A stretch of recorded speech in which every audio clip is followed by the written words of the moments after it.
e não desfaleçam as vossas mãos, porque a vossa obra tem uma recompensa. Pode tomar o seu assento em nome de Jesus. Aleluia, Jesus. Bendito seja o teu nome, Deus.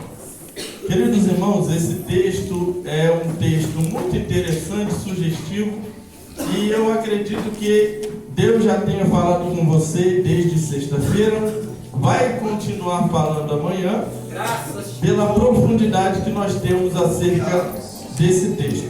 É muito importante que a história que nós temos aqui em 2 Crônicas 15 é a história do rei Asa. E essa história do rei Asa, ela é contada de forma bem sucinta, bem rápida, lá no primeiro livro dos reis. Você vai ver o escritor dizendo de uma forma muito rápida, muito abrangente. 1 Reis, capítulo 15, verso 9 ao 24. Resume toda a história de Asa. Só que o cronista, nesse segundo livro, ele dedica 3 capítulos para falar da história desse rei.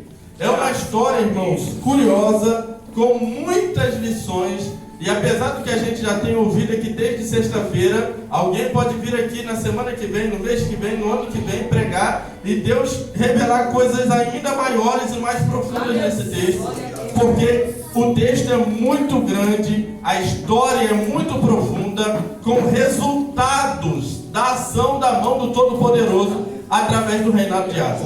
E o que eu acho muito importante pontuar aqui é que esse rei é um dos 3 reis, chamado de reis reformistas, no reino de Judá. A Bíblia nos mostra que ele ao lado, ele é paralelo tanto a Josias quanto a Ezequias para as reformas espirituais e morais no reinado de Judá.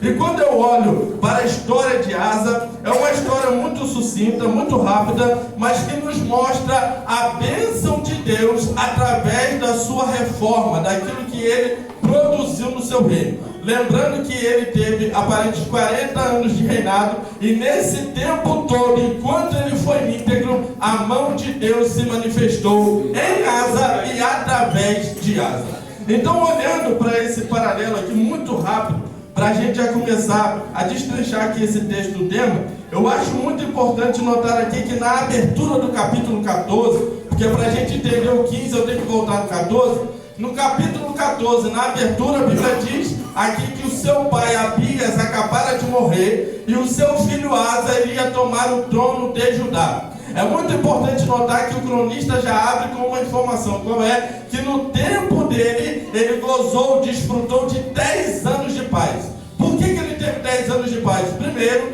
porque o seu pai foi um guerreiro e um conquistador. Deus abençoou o reinado de Abias e lhe deu também vitórias. Então, por causa disso, ele vence o reino do norte, que é o reinado de Jeroboão, e agora há um tempo de paz. Ele entra no seu reinado desfrutando do tempo de paz, mas o tempo de paz não provém apenas da luta do seu pai, mas da bondade e da misericórdia de Deus. Não tem como ter paz sem a bondade de Deus, sem a fidelidade de Deus, sem a misericórdia de Deus. Por quê? Porque quando eu olho para a Bíblia, eu vejo que todos aqueles que entraram em guerra, eles estavam em paz com Deus, e por isso a guerra não era suficiente para assolar, para acalmar ou para tirar a calma que eles tinham, nem para colocar em desespero. Por quê? Porque a paz de Deus reinava no coração de cada rei que era fiel ao Senhor. Então a paz que ele desfrutava era primeiro a luta do seu pai e a bondade de Deus. Mas o que aconteceu nesse período? A Bíblia nos diz que no tempo que ele abre o seu reinado, o cronista diz no verso de número 2 que ele foi fiel ao Senhor, ele foi temente ao Senhor, ele foi íntegro ao Senhor por todos os dias da sua vida. Ainda, diz o cronista, que os ídolos não fossem totalmente removidos, todavia o coração de Asa foi perfeito diante de Deus. Agora, olhe para cá. Porque quando eu olho no tempo de paz, é comum no tempo de paz a gente afrouxar a rédea. É comum no tempo de paz a gente relaxar. É comum no tempo de paz eu parar de caminhar. É comum no tempo de paz eu deixar a vida me levar. Mas esse rei nos dá uma lição. Porque no tempo de paz, onde não havia guerra pensou, está na hora da gente construir, está na hora de edificar, está na hora de fortificar, está na hora de agrupar o exército para o meu reino. Porque não é no tempo da guerra que a gente se une, é no tempo da paz para vencer o inimigo lá na frente. Agora, peraí, porque o texto é claro, no tempo de paz, ele edificou cidades fortes, no tempo de paz ele levantou torres, no tempo de paz ele colocou ferrolho no portão, e no tempo de paz ele armou o seu exército.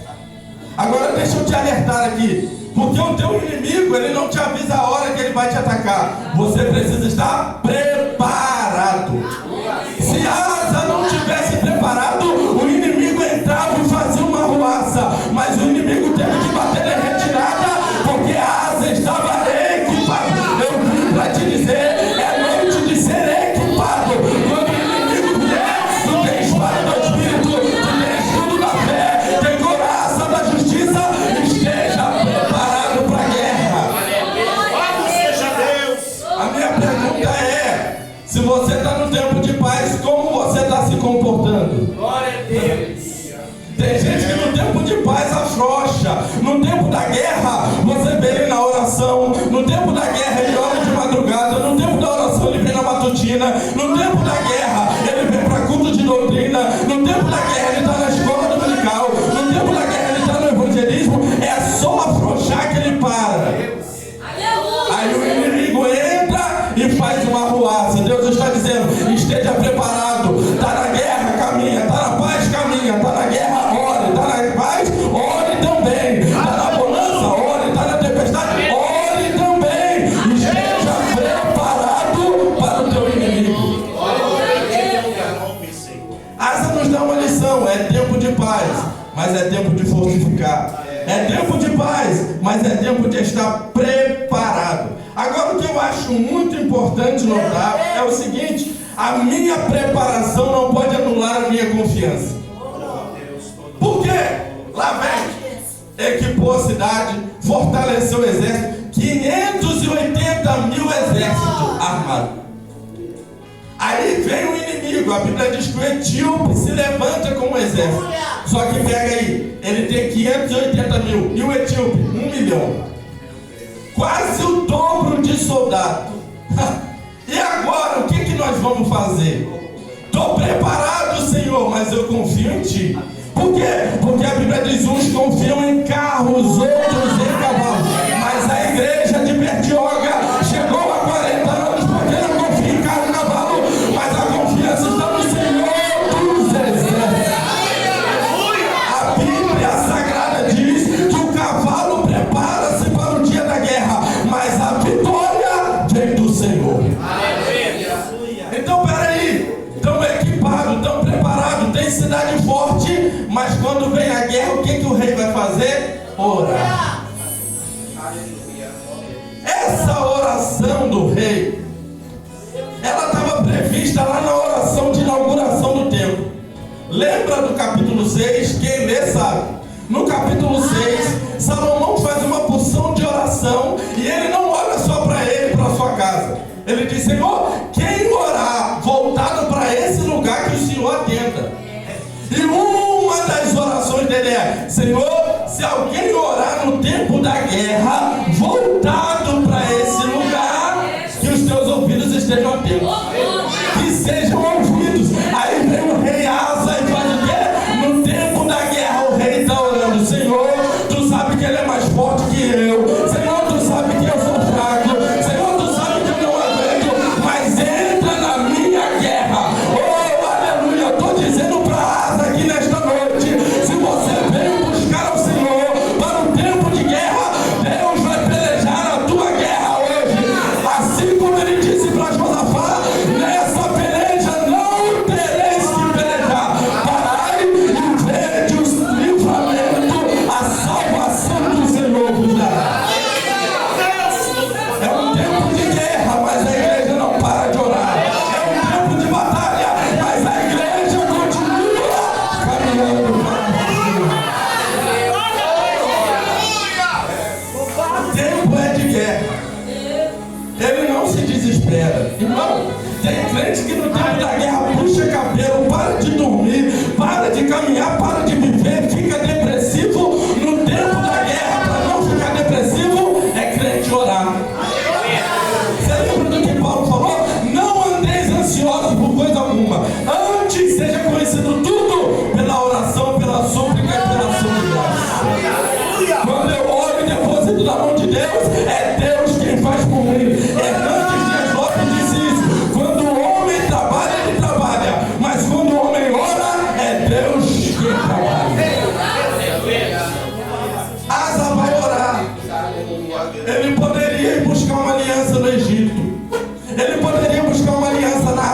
família, ele poderia buscar qualquer um para ajudar ele, mas ele resolveu buscar um exército que nunca perdeu batalha. Ele orou. Final do capítulo de número 14. Deus entra na guerra, dá vitória para Asa. Com 580 mil homens, metade do exército inimigo. Agora você pensa o que é isso aí para a guerra e ter 2 contra 1 no combate, era o que estava na guerra. Mas o mais fraco saiu vitorioso. Por quê? Porque Deus estava com ele. Aí no capítulo 15. No capítulo 15 ele está voltando da guerra. Ele está voltando da batalha com despojo, com vitória, com cântico, com alegria, o exército saltitante. Aí vem um profeta. Porque a Bíblia diz que o Espírito do Senhor foi até Azarias, filho de Obed, e inspirou ele para dizer: ouvi-me, Asa e todo Judá. O Senhor está convosco enquanto vocês estiverem com ele. Sabe o que Azarias está dizendo aqui? O Asa, nunca se esqueça que você não teria vencido se não fosse ele, viu? Porque tem gente que na guerra lembra dele, mas depois foi a minha mão, foi o meu contato, foi quem eu conhecia lá na prefeitura, foi alguém que eu conhecia lá em Belo Horizonte. Irmão, não foi não, foi ele que entrou na guerra. Peraí, o que Asa está dizendo? O que o profeta Azarias está dizendo? Asa! Quem te deu vitória foi ele. Quem entrou na guerra foi ele. Você não venceu pelo braço da carne, você venceu porque ele entrou na peleja. Ele entrou. Aí eu paro para analisar que a gente só chegou nos 40 anos porque ele nos permitiu chegar. Quantas batalhas você já enfrentou nesses 40 anos? Quantas batalhas você já enfrentou desde que você levantou a mão para Jesus e você diz: eu cheguei aqui porque eu orei, não foi não. Eu cheguei aqui porque eu jejuei, não foi não. Eu cheguei aqui porque eu leio Bíblia, não é. É porque ele entrou na tua guerra. Se ele não entrasse, a doença já tinha te matado. Se ele não entrasse, a bala perdida já tinha te alcançado. Se ele não entrasse, tu já tinha tido um infarto e não tinha mais volta. Mas ele te guardou até aqui. Bendito seja o nome do Senhor. Bendito é o teu nome. Foi porque ele entrou na nossa guerra.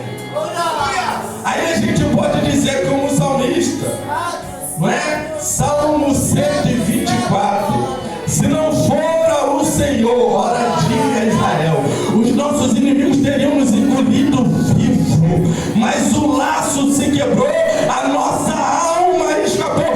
Bendito seja o Senhor, que não nos deu por presa aos seus dentes.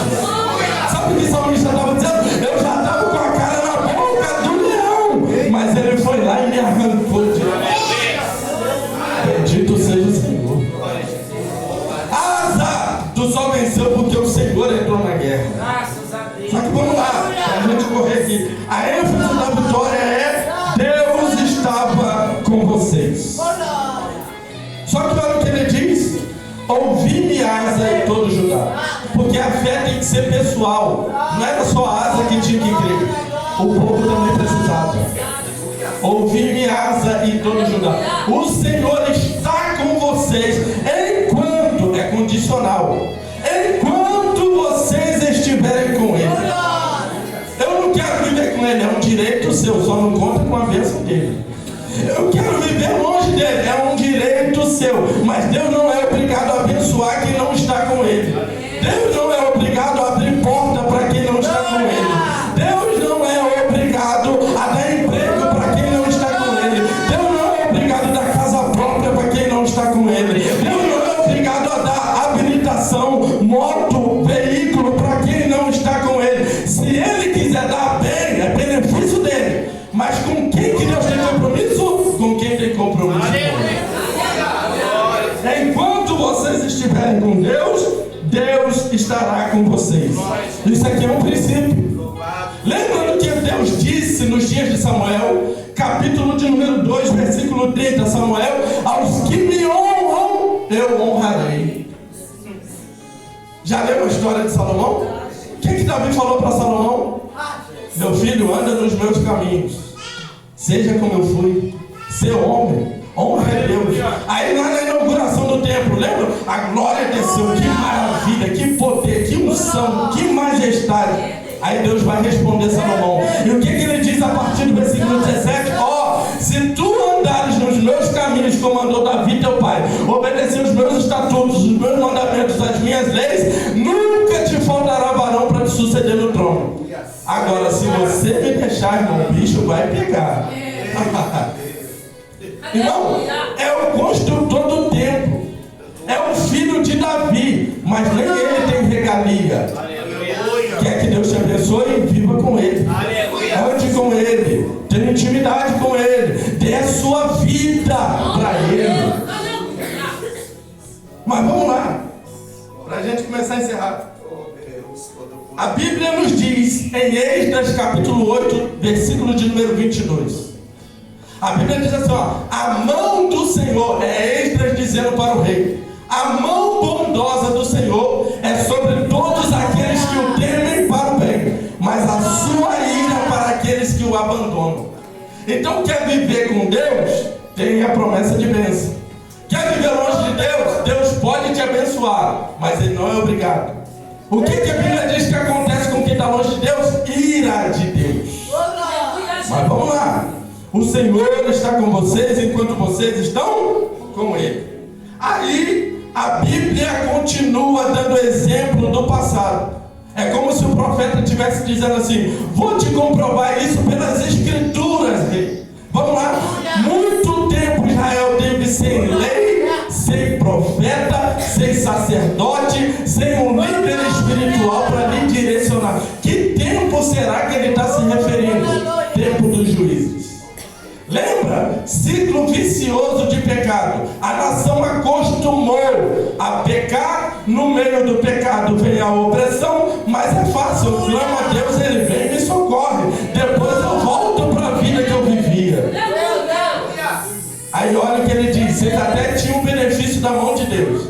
Ele até socorria vocês, mas vocês estavam sem Deus, sem lei, sem sacerdote. O que adianta ser socorrido, mas viver sem Ele? O que adianta ser socorrido, mas não ter o temor dEle? Não viver diante da palavra dEle? Aí ele diz: olha, muito tempo vocês viveram assim. Só que peraí, olha o que ele está dizendo. Nesse tempo eles eram autossuficientes, não dependiam de Deus, não confiavam em Deus. E o que acontece com quem não confia em Deus no tempo da guerra? Com quem é autossuficiente, com quem confia em si mesmo e nos seus próprios recursos. Lembra de Josué 7? Depois que o povo de Israel, quando era um povo só, atravessou o Jordão no tempo de enchente, eles venceram a cidade de Jericó, destruíram tudo. Aí chega o capítulo 7. Agora a gente não precisa de Deus, agora a gente não precisa nem do exército todo, porque a cidade é tão pequena que a gente pode mandar só uma parte do exército, que a vitória é garantida. Mas eles esqueceram que tinha pecado no meio do arraial. O que acontece? Eles são derrotados. Eu quero viver sem Deus, pode ir, mas a derrota é garantida.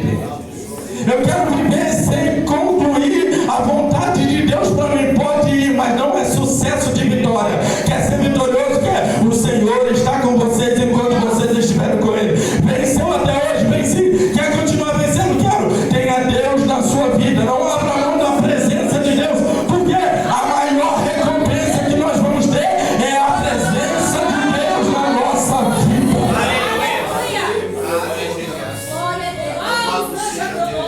Deus foi lá no Egito, arrancou o povo do Egito com mão forte, tirou da garra de Faraó e mostrou quem é Deus de verdade.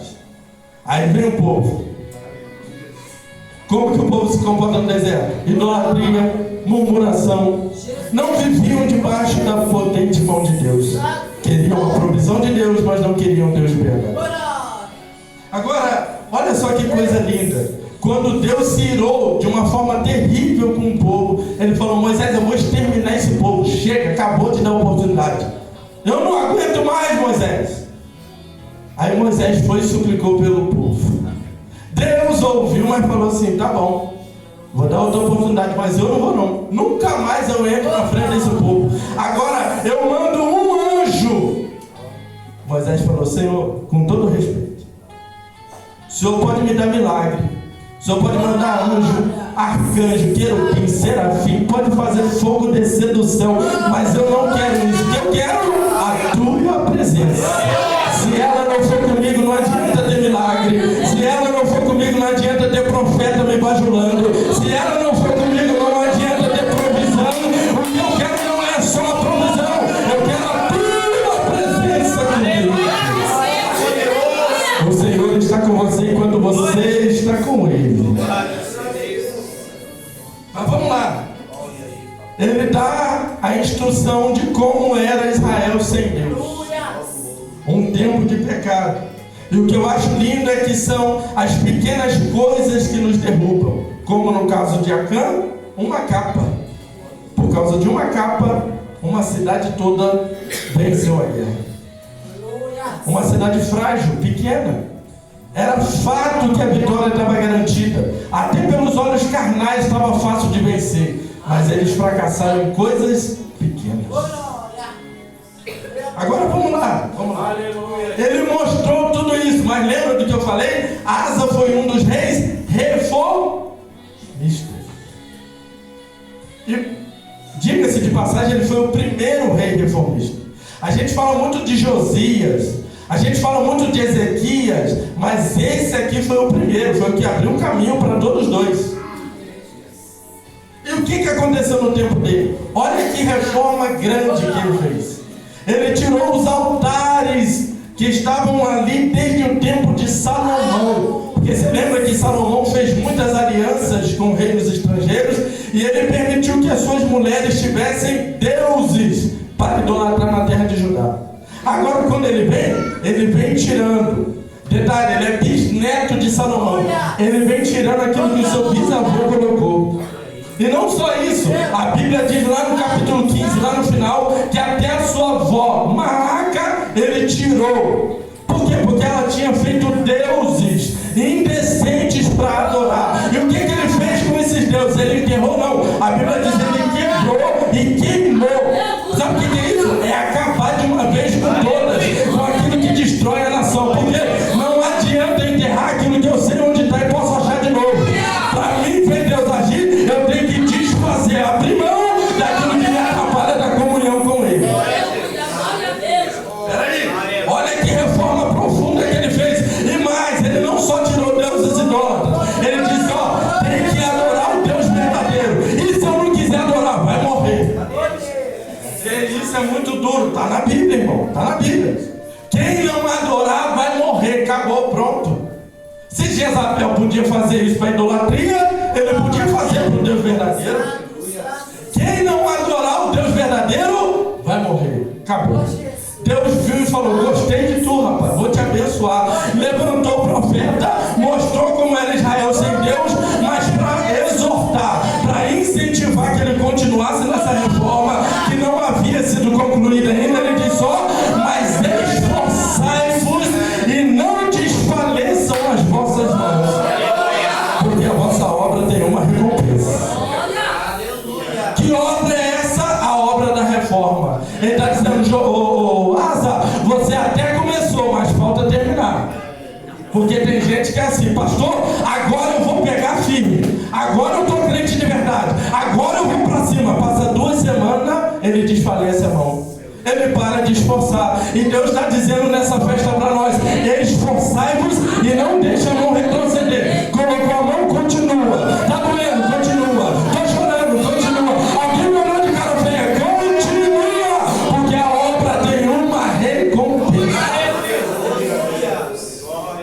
Talvez a tua reforma seja aqui na igreja, talvez a tua reforma seja na tua casa, talvez a tua reforma seja na tua vizinhança, talvez a tua reforma seja no trabalho. Eu não sei onde é, mas Deus te trouxe aqui para dizer: não desfaleça a tua mão. Se já começou, eu estou contigo para te dar força para continuar. Não desfaleça a vossa mão, porque a vossa obra tem uma recompensa. Tem outra tradução que diz assim: o vosso trabalho tem uma recompensa. Aí isso me fez atinar uma coisa, eu já vou encerrar. Isso me fez atinar uma coisa. Falou de trabalho, é coisa natural para nós. Todo mundo aqui trabalha. Agora preste atenção. Eu quero saber quem de vocês aqui recebe para trabalhar. Quem recebe para trabalhar e não trabalha para receber? Quem recebe para trabalhar? Ninguém. Você trabalha para receber. Você entrou na empresa e no primeiro dia o patrão te deu pagamento? Não. Porque você tem que trabalhar um mês para no outro mês você pegar o seu pagamento. Aleluia. O que isso quer dizer? Deus mistério. A ordem não muda. Glória a Deus. Tem gente que quer a recompensa, mas não põe a mão no trabalho. Tem gente que quer ver o salarinho caindo na conta, mas quer ficar dentro de casa. Tem gente que quer ver Deus honrar, mas não quer sair no domingo de sol, de chuva, para evangelizar. Tem gente que quer que Deus abençoe de casa, irmão. Deus não é professor EAD, não. Para você receber, você tem que estar presente e trabalhando para Ele. Peraí, está no texto. A vossa obra, o vosso trabalho tem recompensa. A ordem com Deus não muda. Primeiro você trabalha, depois vem a recompensa. Aí mentalizando isso, eu só vou falar de dois. Mentalizando isso, eu me lembrei do apóstolo Paulo. Olha que homem trabalhador. Você já leu 2 Coríntios 11? Irmão, que tapa na cara. Ah, meu Deus. Açoites de judeus e de gentios, 3 naufrágios. Eu tive que fugir pelo cestinho. Olha para a história desse homem. Ele naufragava e não parava de viajar. Foi um edificador de igreja. Ele foi alguém que solidificou tanto membros quanto líderes. E mesmo assim, quando ele vai escrever a Timóteo, lá no capítulo 4, ele disse assim: olha, o tempo da minha partida está próxima. Eu estou sendo oferecido como aspersão diante do altar do Senhor. Mas tem uma coisa, ok? Combati o bom combate, acabei a carreira, trabalhei, mas eu guardei a fé. Desde agora a coroa da justiça me está reservada, da qual o Senhor, o justo juiz, me dará naquele dia.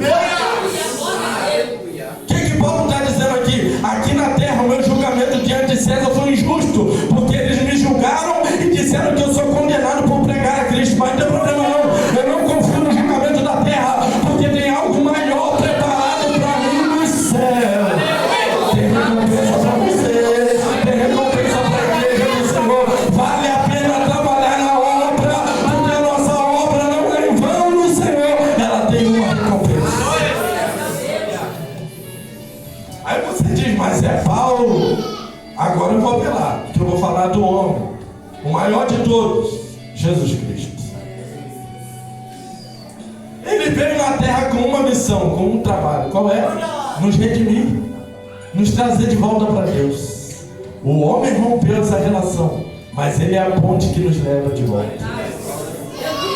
E ele concluiu o trabalho, João 19:30, na cruz ele gritou: está consumado. Cumpri o meu trabalho, cumpri a minha missão.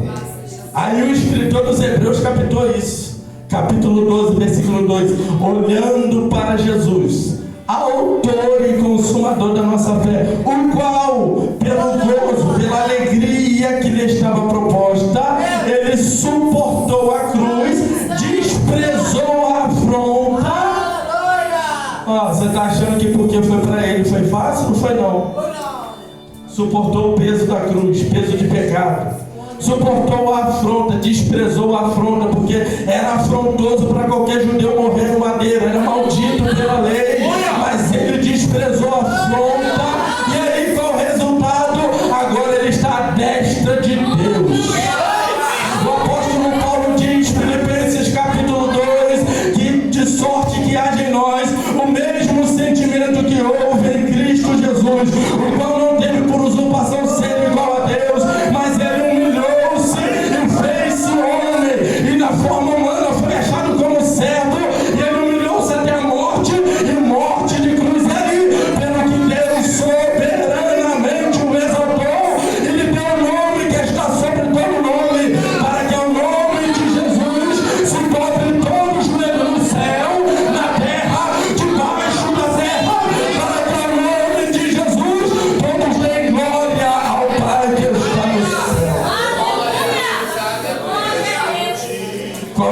recompensa a tua salvação. Glória a Jesus.